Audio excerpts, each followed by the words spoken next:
Lucky Marwat Jamaat Islami के कल होने वाले जलसे के बारे में जमात इस्लामी खैबर पख्तूनख्वा के जनरल सेक्रेटरी अब्दुल वासी साहिब ने मीडिया से गुफ्तगू करते हुए कहा। बिस्मिल्लाहिर्रहमानिर्रहीम।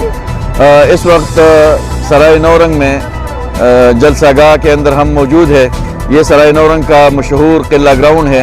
यहाँ पर सारे सियासी पार्टियाँ अपने अपने जलसों का इनेकाद करती है और जमात इस्लामी के कारकुनान का ज़िला लकी मरवत के अंदर जोश व खरोश मिसाली है।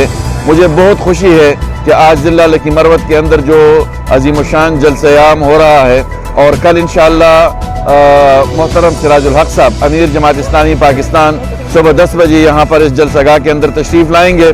आज उसकी तैयारियाँ हो रही है।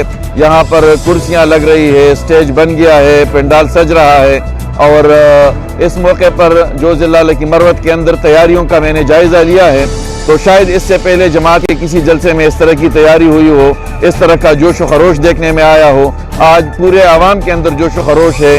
गाड़ियों के ऊपर जमात के झंडे लगे हैं, बाज़ारों के अंदर लोगों ने मेहराबें बनाई है और खुशी का इजहार कर रहे हैं। जमात इस्लामी पाकिस्तान के अमीर मोहतरम सिराजुल हक साहब के इस्तकबाल के लिए सारे लोग तैयार है और कल इंशाअल्लाह जनूबी अज़ला का ये ज़िला लकी मरवत ये साबित करेगा कि जनूबी अज़ला में जमात इस्लामी की एक बहुत ज़बरदस्त एंट्री होने वाली है और उसकी बुनियाद ज़िला लकी मरवत के अंदर ज़िला लकी मरवत की क़ियादत अमीर ज़िला अज़ीज़ुल्लाह खान मरवत की क़ियादत में इंशाअल्लाह और उसके साथ साथ ज़िला लकी मरवत के अवाम ये साबित करेंगे कि जमात इस्लामी मुस्तक़बिल करीब में जनूबी अज़ला के अंदर एक बहुत बड़े हदफ की तरफ जा रही है और ये जनूबी अज़ला में जमात इस्लामी के लिए एक संग मील साबित होगा इंशाअल्लाह।